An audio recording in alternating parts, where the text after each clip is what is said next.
नमस्कार, मैं दीपक शर्मा और मेरे YouTube मंच पर आपका स्वागत है। दोस्तों, आज सवाल थोड़ा सा मुश्किल लेकिन बिल्कुल सीधा। क्या मोदी अपने राजनीतिक करियर की आखिरी पारी खेल रहे हैं? क्या 2024 में मोदी की जीत वाकई बहुत मुश्किल है?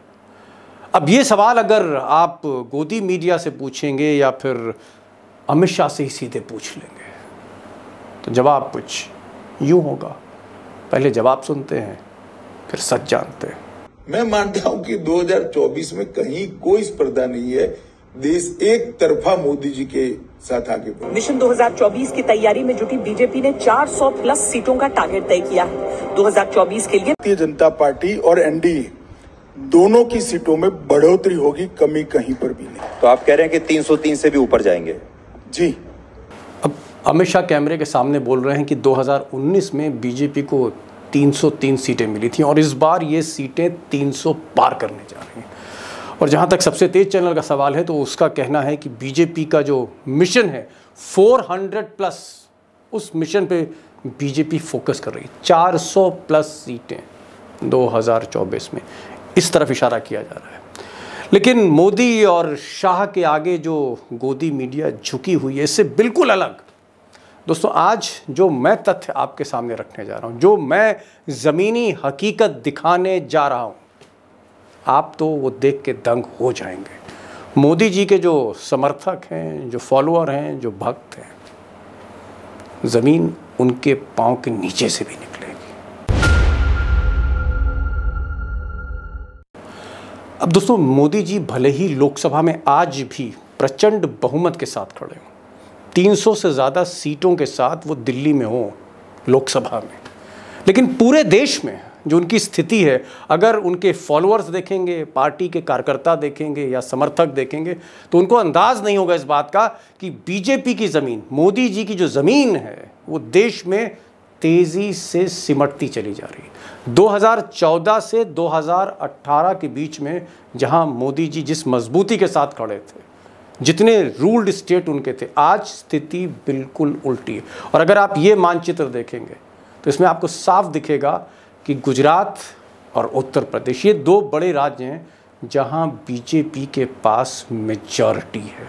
बाकी मैदान जैसे खाली होता चला जा रहा है। अगर आप महाराष्ट्र की बात करें तो महाराष्ट्र की सरकार पर संकट के बादल हैं।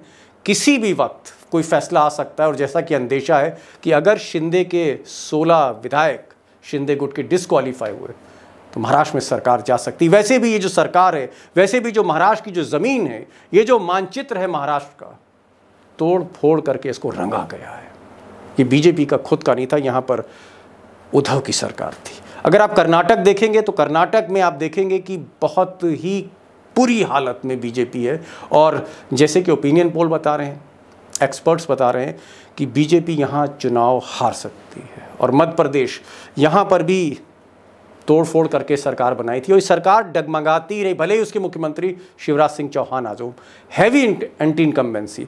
और सबसे बड़ी खासियत, महाराष्ट्र, कर्नाटक, मध्य प्रदेश, ये तीनों वो राज्य हैं जहां ऑपरेशन लोटस के थ्रू, जहां पर सीबीआई, ईडी के थ्रू बीजेपी ने एक सरकार को गिराकर अपनी सरकार स्थापित करी थी। इसलिए बहुत कमज़ोर स्थिति है और हो सकता है कि ये जो नक्शा है इन तीनों राज्यों का, यहाँ से भगवा उड़ जाए इसी साल, ऐसा हो सकता है।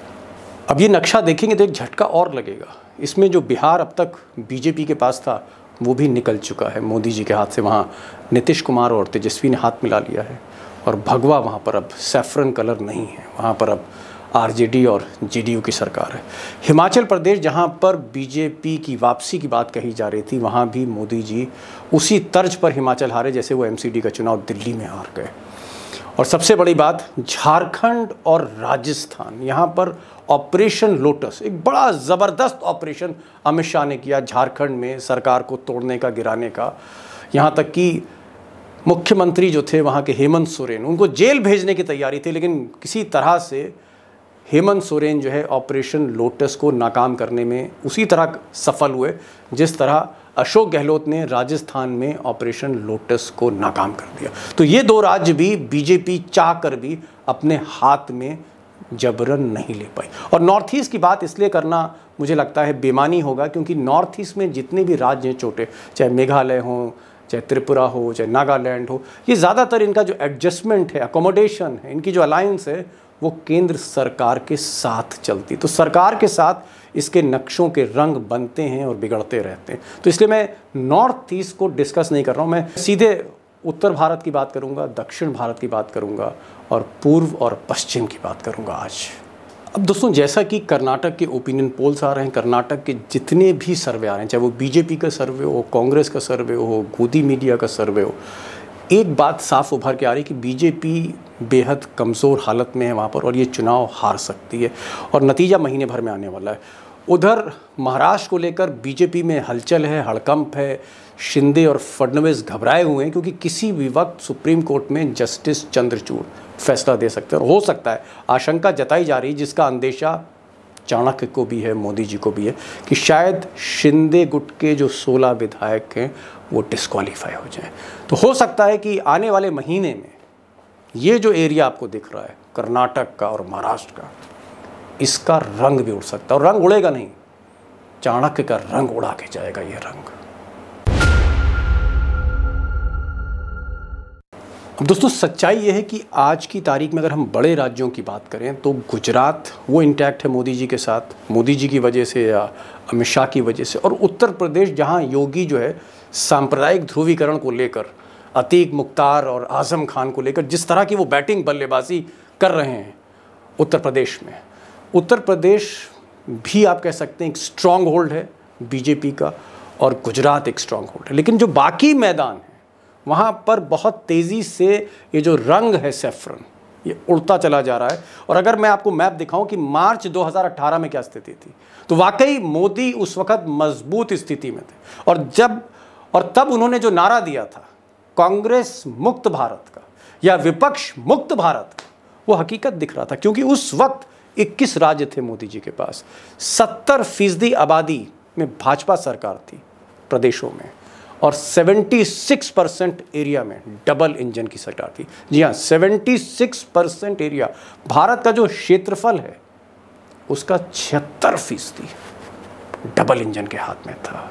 विधानसभा में भी भाजपा, लोकसभा में भी भाजपा, केंद्र में भी भाजपा, प्रदेश में भी भाजपा, हर जगह भाजपा। ये एक उस वक्त का मंजर था। और आज की स्थिति अगर आप देखें, जैसे मैंने कहा कि अगर कर्नाटक बीजेपी हारती है और महाराष्ट्र पे गाज गिरती है और उधर बिहार चला गया, हिमाचल चला गया, तो ये जो 76% एरिया है दोस्तों, 76% ऑफ द एरिया जिस पर मोदी जी की पूरी लगाम थी उनके हाथ में, ये 76% एरिया 34% रह जाएगा, 34%।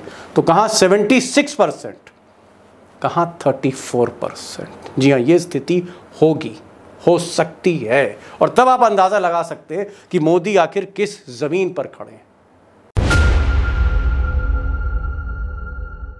अब दोस्तों, सवाल इस बात का है कि कर्नाटक अगर हाथ से निकलता है, महाराष्ट्र पर गाज गिरती है, उसके बाद तेलंगाना में चुनाव होना है, वहाँ स्थिति अच्छी है नहीं, उसके बाद छत्तीसगढ़ जो पूरी तरह से भूपेश बघेल जो कांग्रेस के मुख्यमंत्री हैं उन्होंने जैसे बीजेपी का सफाया कर दिया, बीजेपी जहाँ दिखती नहीं है छत्तीसगढ़ में। मध्य प्रदेश में मैंने आपको पहले भी कहा था कि शिवराज सिंह जो मुख्यमंत्री हैं उनके खिलाफ भीतर की जो लड़ाई है और खुद की जो उनकी इमेज है, कहीं ना कहीं एंटी इनकम्बेंसी, सत्ता विरोधी लहर की सबसे ज़्यादा मार मध्य प्रदेश में है, त्रस्त है जनता। और राजस्थान में अगर अशोक गहलोत और सचिन पायलट की फाइट है कांग्रेस में, तो उससे कहीं ज़्यादा फाइट तलवारें खिंची हुई हैं वसुंधरा राजे और मोदी जी के कई बड़े नेताओं के बीच में। तो वहाँ पर भी आप कह सकते हैं बीजेपी बहुत स्ट्रॉन्ग विकेट पर राजस्थान में भी नहीं। अब कल्पना कीजिए अगर ये नक्शा है, ये मानचित्र है 2018 से एकदम आधा, तो आप सोचिए कि बीजेपी 2019 का परफॉर्मेंस क्या 24 में रिपीट कर पाएगी, या जिस तरह का इशारा गोदी मीडिया कर रही है या अमित शाह कर रहे हैं 400+। क्या आपको इस ज़मीन पर 400 सीटें दिख रही हैं मोदी जी के फेवर में?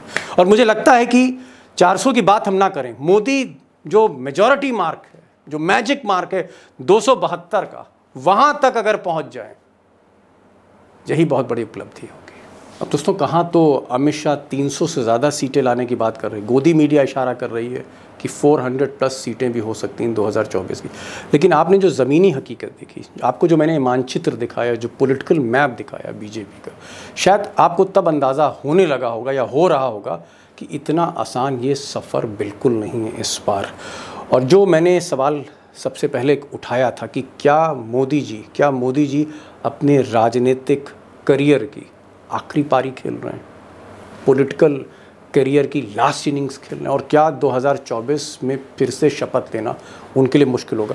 अब कुछ कारण है, मैं चाहता हूँ एक एक करके आप इन कारण को समझने की कोशिश करें। सबसे बड़ा कारण ये है कि बीजेपी के जो स्ट्रॉन्ग होल्ड थे, जैसे छत्तीसगढ़ है, राजस्थान है, मध्य प्रदेश है, इवन महाराष्ट्र या कर्नाटक है, ये जो स्ट्रॉन्ग होल्ड थे, जो बियॉन्ड हिंदी हार्टलैंड जाते, विंध्याचल के उस पार जाते थे, वहाँ पर बीजेपी कमज़ोर होती गई है और उसकी ज़मीन वो खोती चली गई। 2018, 19 बार कई इलेक्शंस हारे और जोड़ तोड़ के जो सीबीआई और ईडी से जहाँ सरकारें बनाने की कोशिश हुई, तोड़ फोड़ करके, पब्लिक में एक मैसेज सही नहीं गया।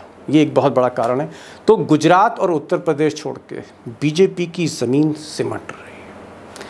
दूसरा कारण कि मोदी जी का जो एक ब्रांड, आप कहें ब्रांड मोदी, वो कहीं ना कहीं डाइल्यूट हो रहा है, फीका पड़ रहा है। और अब अकेले दम पर मोदी जी ये कह के कि बटन आप दबाएंगे तो सोचिएगा कि ये वोट मोदी को जा रहा है, ये जो घूम घूम के वो हिमाचल में बात करते थे या बाकी राज्यों में करते थे और वाकई उनको वोट पड़ता था, वो जो मोदी मैजिक है, वो कहीं ना कहीं वो जादू जो है अब बेअसर होने लगा है। दूसरी तरफ अगर आप विपक्ष को देखें तो विपक्ष जिस तरह से 2019 में बिखरा हुआ था, आपस में लड़ रहा था, भिड़ रहा था, आज विपक्ष एक हो रहा है।